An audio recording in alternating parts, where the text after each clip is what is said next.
Assalamualaikum warahmatullahi wabarakatuh. Alhamdulillah bil alamin wassalatu wassalamu ala asyrafil anbiya'i wal mursalin wa ala alihi wa sahbihi ajma'in. Rabbi shrah li sadri wa yassir li amri wahlul 'uqdatam min lisani yafqahu qawli. Alhamdulillah, syukur Allah Subhanahu wa taala dapat kita bertemu pada hari ini di Tazkirah Ramadan. Anjuran Isma Ipoh. Saya Dr. Muhammad Daniel bin Salim akan memberikan perkongsian pada hari ini berkenaan tentang imanitis ataupun radang keimanan. Jadi pada hari ini saya akan cuba menyampaikan kepada tuan-tuan berkenaan tentang dua perkara. Yang pertama dari segi sudut perubatan apa itu inflammation ataupun radang, dan kedua kita akan bercerita tentang iman. Jadi dua perkara yang kita akan kongsikan pada hari ini, insya-Allah. Semoga Allah Taala memudahkan. Jadi yang pertama, tuan-tuan dan puan-puan biasa tak dengar yang doktor selalu kata, oh sekarang tuan ada inflammation sedang berlaku, ataupun mungkin ada jangkitan kuman di paru-paru dan berlakunya radang atau berlakunya inflammation, ataupun mudahnya di hati. Dan selalu doktor sebut enzim hati ada terlebih tinggi dan mungkin menunjukkan tanda-tanda hati tuan-tuan sedang berlaku inflammation ataupun berlaku keradangan. Jadi apa itu keradangan? Keradangan ni boleh berlaku di seluruh badan kita. Contohnya kalau berlaku di otak, kita akan panggil encephalitis. Kalau di selaput otak, kita panggil meningitis. Kalau di hati, biasanya doktor akan sebut hepatitis. Jadi hepatitis, meningitis di bahagian belakang setiap organ. Bila kita sebut mana organ yang kita nak cakap tu, contohnya hati, hepa tadi, hepatitis, ada appendicitis. Jadi di situlah datang ilham saya untuk menyatakan tajuk saya hari ini, iaitu imanitis. Jadi dia ada berkaitan tentang iman, itis, iaitu iman kita sedang berlaku radang. Jadi apa itu radang? Radang ni biasa kadang-kadang saya sendiri bila bertemu dengan pesakit, bila nak bagi tahu makcik ni ada inflammation sedang berlaku di hati. Apa inflammation tu doktor? Inflammation tu radang. So dia kadang-kadang tu stuck di situ. Apa maksud radang tu saya tak dapat nak proceed supaya makcik atau pesakit tadi dapat faham apa itu radang. Jadi hari ini saya cuba sedaya upaya untuk memastikan saya boleh sampaikan, dapat bagi sedikit idea kepada tuan-tuan dan puan-puan. Kalau doktor kata radang, tuan-tuan akan faham apa itu radang. Jadi radang sama dengan inflammation. Dalam bahasa perubatan doktor akan sebut inflammation, bahasa Melayunya radang. Jadi kalau tuan-tuan rujuk pada kamus bahasa Dewan Bahasa dan Pustaka, dia ada dua maksud. Yang pertama, maksud radang itu dia naik marah, itu radang. Yang kedua, dia akan tulis itu ubat. Mana kata dari segi perubatan, maka dalam definisi perubatan, keadaan suatu bahagian badan atau organ yang berlaku menjadi bengkak, merah, panas, gatal dan sakit akibat jangkitan ataupun kecederaan. Itu maksud radang dalam bahasa Melayu. Untuk dari segi perubatan berlakunya radang ini sebenarnya adalah tindak balas perlindungan. Badan kita bila berlaku ada terima satu benda asing, dia dapat tahu ada pencerobohan dari segi mungkin mikroorganisme ataupun jangkitan kuman itu sendiri, sama ada tindak balas ini benda asing ini daripada bahan kimia ataupun radiasi. Jadi tiga perkara tadi, mikroorganisme, bahan kimia ataupun radiasi. Bila badan kita dapat detect ada tiga perkara ini, maka dia akan panggil kawan-kawan untuk pembaikan. Pada mereka, bila terima tiga perkara ni bukan biasa pada badan kita. Jadi dia perlu keluarkan benda ini daripada badan dan cuba memperbaiki. Mengapa dia boleh masuk dan bagaimana dia boleh masuk supaya dia boleh baiki. Contoh kalau luka dia akan meninggalkan kesan, jadi di situ mereka perlu pembaikan untuk menutup balik kulit tadi. Jadi badan kita ni akan keluarkan signal untuk panggil komponen pembaikan ni seperti sel darah putih dan juga plasma. Jadi proses yang berlaku ini kadang-kadang bila dia berlaku, dia akan keluarkan parut, dia akan tinggalkan parut, dan jika tidak balasnya begitu terlalu lama atau berpanjangan, jadi kesan sampingan akan berlaku kepada badan. Contoh tadi saya ada sampaikan kepada tuan-tuan berkenaan kalau badan kita terluka. Contoh mudah, kadang-kadang kita potong kuku ke, kita kadang ada merah di jari kita, ataupun kita kena sembilu, maka bila kena di sembilu tu ada kesan sembilu masuk dalam badan kita. Jadi bila kita nak keluarkan, kita akan nampak badan kita, kawasan luka tadi tu, satu dia luka, kedua dia jadi merah. Jadi dia jadi merah, dia jadi bengkak dan seterusnya sakit, dan fungsi pada ketika itu, fungsi jari tadi sepatutnya dia boleh bergerak dengan biasa, tapi bila sakit dia akan kurang sikit kita nak gerakkan, kerana bila kita gerakkan dia akan menyebabkan bertambah sakit. Jadi komponen-komponen tadi seperti mana yang saya sebut, dia ada sakit, bengkak, merah, hilang fungsi, dan juga kalau kita pegang tu dia ada suam atau panas sedikit. Jadi itulah tanda-tanda inflammation sedang berlaku. Kalau dekat kulit kita nampak berlaku macam tu, tapi dekat organ lain juga dia akan berlaku benda yang sama, cuma kita tak akan nampak.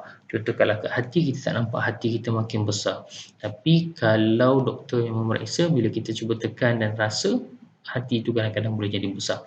Dia akan jadi besar lebih daripada biasa, kita sentuh juga akan sakit, dan fungsi dia juga akan berlaku, fungsi hati itu tak dapat berlaku dengan baik, dan seterusnya ada merah, bengkak dan juga sakit, itu akan berlaku.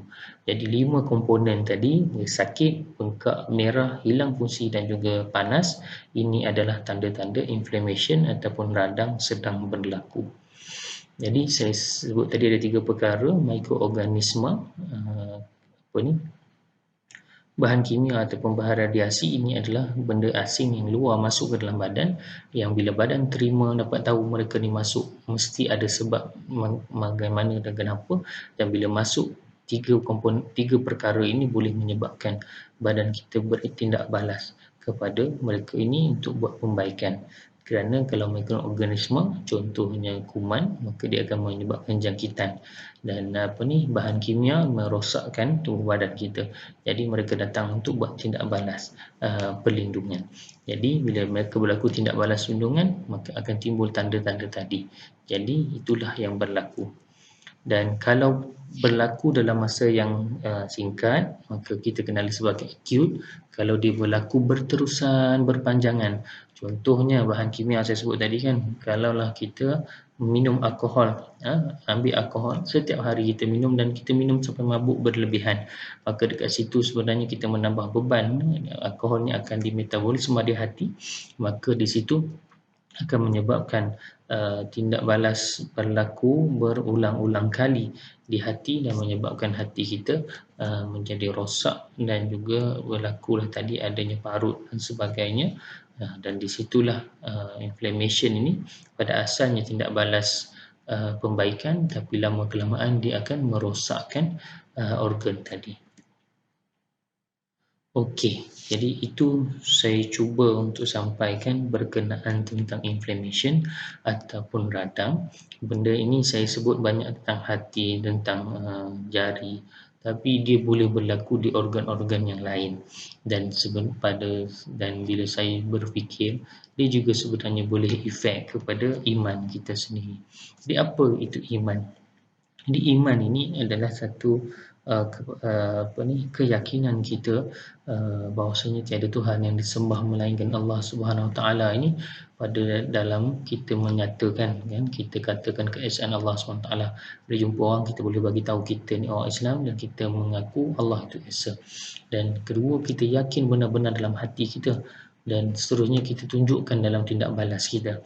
Jadi kita kata kita Islam, kita orang beriman, maka kita mengatakan Allah itu esa, maka kita hanya akan menyembah, kita akan menjalankan tanggungjawab kita sebagai Islam. Allah SWT minta kita solat, maka kita jalankan solat. Allah SWT suruh kita jangan buat perkara-perkara yang dia tak bagi 1, 2, 3, maka kita akan tak buat apa yang Allah SWT larang. Jadi itu perkara yang Allah SWT suruh kita buat, Allah larang kita tak buat. Itu perbuatan kita, dalam hati kita memang kita percaya, dalam lafaz mulut kita nyatakan, dan seterusnya kita lakukan perbuatan-perbuatan yang menunjukkan kita menunjukkan apa yang kita iktikadkan dalam hati, apa yang kita kata dalam hati, dan juga apa yang kita lafazkan. Dan iman ini Nabi SAW menyatakan dia boleh naik, dia boleh turun. Dia boleh sihat, dia boleh jadi sakit. Kan? Ada kisah Nabi bersama sahabat. Bila sahabat bersembang dengan sahabat-sahabat yang lain, bila bersama dengan Nabi SAW, dia merasakan bahawasanya syurga itu dekat. Dia merasakan bahawasanya akhirat itu akan datang dengan sangat cepat. Tapi bila pulang bersama dengan anak-anak, mula bermain, mula membuat bekerja, kan, membuat hal-hal dunia, memikir tentang kemewahan dan juga mencari rezeki. Pada ketika itu kadang-kadang mereka lalai, maka pada ketika itu mereka lupa tentang akhirat, mereka lupa tentang syurga neraka. Mungkin ketika itu kurang sikit mengingati perkara-perkara tadi, maka mereka rasakan, kenapa ni, adakah aku dalam keadaan dengan Nabi SAW aku beriman, bila balik jadi kufur. Jadi mereka mengadu mereka ni kepada Nabi SAW.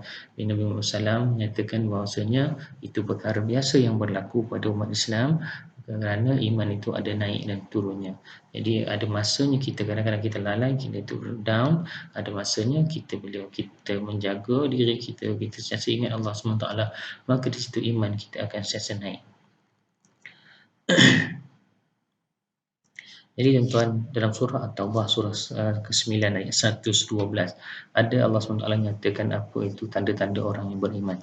Jadi orang-orang yang beriman ni Allah SWT katakan di hujung ayat itu, dan gembiralah orang-orang yang beriman yang mempunyai sifat sedemikian. Sifat apa? Yang pertama, orang yang bertaubat, orang yang beribadat, orang yang memuji Allah SWT, yang mengembara untuk menuntut ilmu, mengembara untuk mengembangkan dan juga mengembangkan Islam, yang sujud dan rukuk, yang menyuruh membuat kebaikan dan juga melarang kepada kejahatan, serta menjaga batas-batas hukum Allah SWT.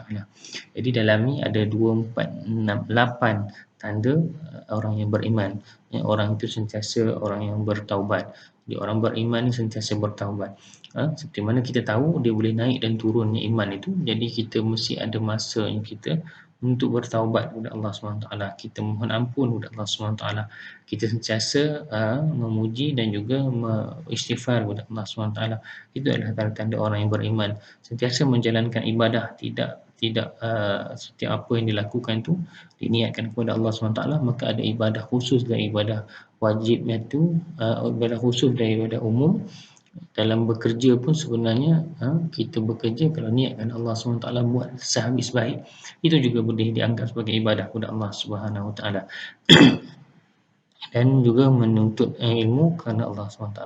Ini ada 8, bertaubat, beribadah, memuji kepada Allah SWT, menuntut ilmu, berjuang untuk menegakkan Islam, rukuk dan sujud, menyeru kepada kebaikan dan menegakkan kepada larangan Allah, dan juga menjaga batas-batas hukum Allah SWT. Jadi tanda-tanda orang-orang yang beriman ini boleh rujuk dalam surah At-Taubah surah ke-9 ayat 112. Dan macam mana bila iman kita ni boleh sakit ataupun down? Bendanya boleh saya sampaikan sini, saya kongsikan, adalah bila punca iman ini sakit adalah disebabkan kelalaian kita sendiri. Apabila kita lalai daripada mengingati Allah Subhanahu Wa Taala, maka di situ kita akan menyebabkan kita tidak ingat dan kita akan lupa.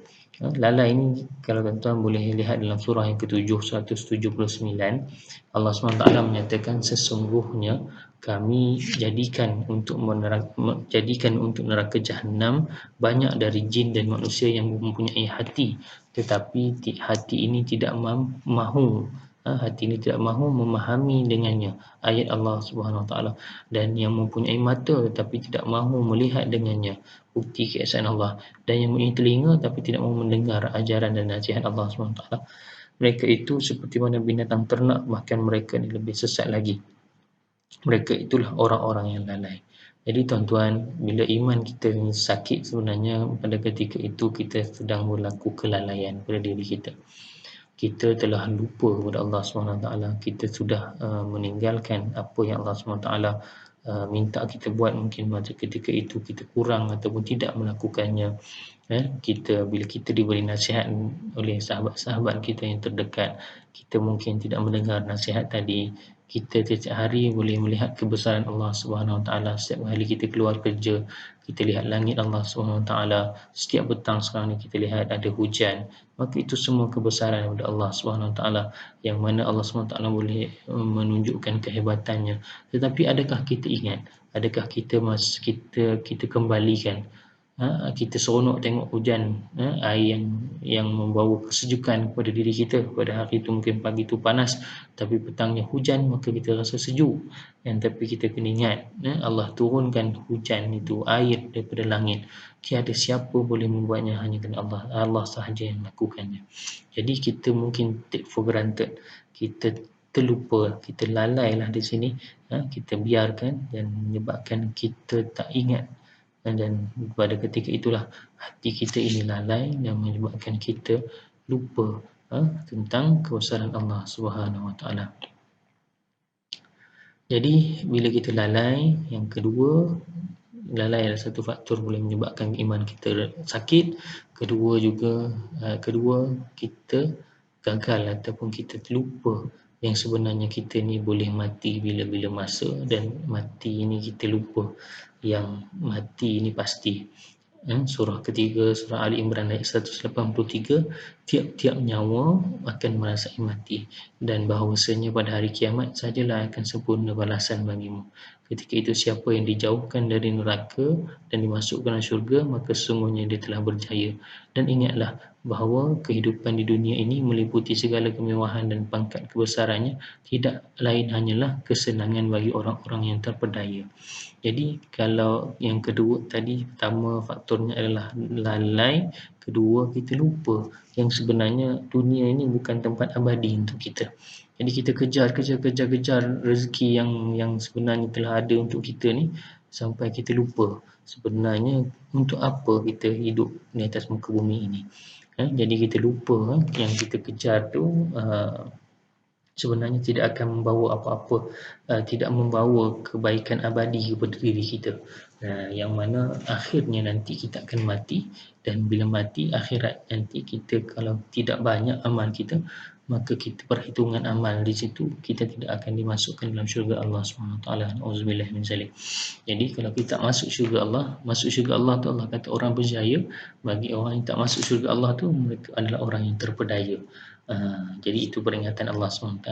Jadi faktor menyebabkan iman kita iman kita ni rosak atau sakit adalah, pertama kita lalai, yang kedua kita lupa kita ni sebenarnya, kita lupa untuk mengingati mati, bahawasanya kita ni semua memang akan mati, akan dipanggil oleh Allah Subhanahu Wa Taala. Baik, sebentar tadi saya dah ceritakan berkenaan tentang bagaimana, apakah faktor yang menyebabkan kita iman kita ni sakit, iman kita down. Dan sekarang saya nak menyatakan faktor-faktor untuk kita bertambahnya iman. Jadi untuk menambahkan iman kita, pertama tidak lain dan tidak bukan adalah kita mempelajari Al-Quran dengan tekun dan berterusan. Dengan Al-Quran ni kita kena pastikan kita melakukan 5 perkara. Yang pertama, kita kena membaca Al-Quran. Surah 29 ayat 45 menyatakan, bacalah serta ikutilah wahai Muhammad apa yang diwahyukan kepadamu dari Al-Quran. So bacalah Al-Quran. Yang kedua, kita kena mentadabbur. Tadabbur Al-Quran ini adalah kita menghayati Al-Quran. Saya pernah cerita apa maksud tadabbur ini adalah, kalau kita pernah membaca atau kita lihat kawan kita baca novel, so bila sampai part sedih dia menangis, pada part gembira dia gelak ketawa. Jadi itulah yang kita perlu baca, apa yang kita perlu lakukan. Bila kita baca Al-Quran sampai ayat-ayat memperingati kita, ayat-ayat tentang kematian, maka kita sepatutnya sedih dan kita perlu merasa takut dan risau, kan? Dan juga apabila ayat-ayat ancaman, kita rasa takut.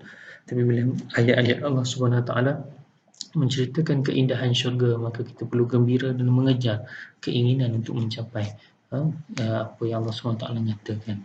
Dan seterusnya kita kena amalkan apa yang kita bacakan, dan juga kita sampaikan kepada orang lain. Dan juga kalau kita juga kena berusaha untuk menegakkan hukum ayat Allah SWT, yang mana ayat-ayat yang menyatakan tentang hukum, kita juga kena pastikan kita kita dapat jalankan, tegakkan apa perintah-perintah Allah SWT yang kita baca tadi. Yang kedua, pertama kita belajar Al-Quran dengan tekun dan berterusan. Kedua, kita kena berteman dengan orang-orang yang soleh. Kita perlu bersama dengan orang-orang yang soleh, kerana bila kita bertemu dengan orang-orang yang soleh, kita rapat dengan orang-orang yang soleh, maka kita juga akan terikut-ikut mereka, dan mereka juga akan saling ingat mengingati kepada kita.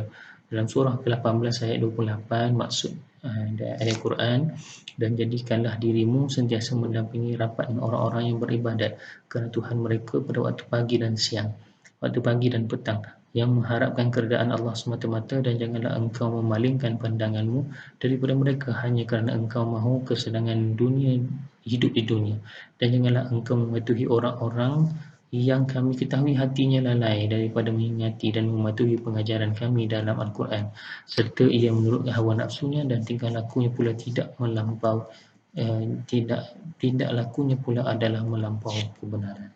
Jadi dalam ayat ini Allah SWT dalam surah ke-18 ayat 28 menyatakan kepada kita, kita kena mendampingi orang-orang yang soleh, kerana orang-orang yang soleh ini akan membawa kita kepada kebaikan, dan kalau kita bersama dengan orang-orang yang lalai, maka kita juga akan jadi orang-orang yang lalai. Dan yang kedua, ketika kita mempelajari sirah Nabi SAW dan para sahabat, kerana mereka ni adalah golongan-golongan yang terbaik yang kita perlu sentiasa mengikutinya. Jadi dalam tazkirah sebelum ini juga ada yang bercerita tentang tazkirah berkenaan tentang para sahabat dan juga Nabi. Jadi kita kena sentiasa mempelajari dan cuba menekuni apa tindakan-tindakan mereka untuk kita lakukan, kerana ni mereka adalah orang-orang yang dalam ayat Quran tu Allah SWT sebut, ataupun kita sendiri, bila kita sebut Sayyidina Abu Bakar As-Siddiq, kita akan sebut radhiyallahu anhu, yang mana Allah SWT redha kepada mereka, kan? Jadi siapalah manusia yang lebih baik setelah dia redai Allah SWT. Jadi mereka ni lah perlu menjadi idola kita, menjadi role model kita untuk kita mencapai kejayaan. Mereka ni adalah golongan-golongan yang telah berjaya. Jadi kita kena pelajari macam mana cara hidup mereka dan cuba kita adaptasi dalam kehidupan kita. Jadi secara kesimpulannya tuan-tuan dan puan-puan, hari ini kita dah masuk 10 akhir Ramadan. Kita dah berada dalam fasa-fasa akhir Ramadan. Marilah sama-sama kita mempertingkatkan amal kita. Kita bersama-sama, walaupun dalam keadaan PKPP ini, kita kena sentiasa berhubung dengan orang-orang yang soleh, dan seterusnya kita membincangkan tentang iman, tentang amal kita, untuk kita sama-sama mencapai redha Allah Subhanahu Wa Taala. Jadi tuan-tuan dan puan-puan, ayuh kita perbaiki. Ramadan ni adalah satu bulan rawatan, bulan yang mekanisme, kalau boleh saya kaitkan dengan inflammation tadi, dia adalah tindak balas perlindungan yang Allah beri kepada kita. Dalam 12 bulan, ada satu bulan khas Allah SWT bagi khas untuk kita mempertingkatkan amal, mempertingkatkan ingatan kita kepada Allah SWT. Satu bulan ni Allah bertambahkan pahala-pahala kebaikan yang diberikan kepada kita. Jadi jangan lepaskan peluang. Kalau ada sale di luar sana, kita rebut. Ini pun sama juga, sale ibadah ini jangan kita lupa, jangan kita alpa. Maka kita kena teruskan tingkatkan amal ibadat supaya Allah SWT nampak dan menjadi salah satu bekalan kita untuk di akhirat kelak. Jadi itu saja daripada saya. Semoga apa yang baik itu dapat diamalkan, dan yang lemah itu adalah daripada diri saya sendiri. Wabillahi taufiq wal hidayah. Wassalamualaikum warahmatullahi wabarakatuh.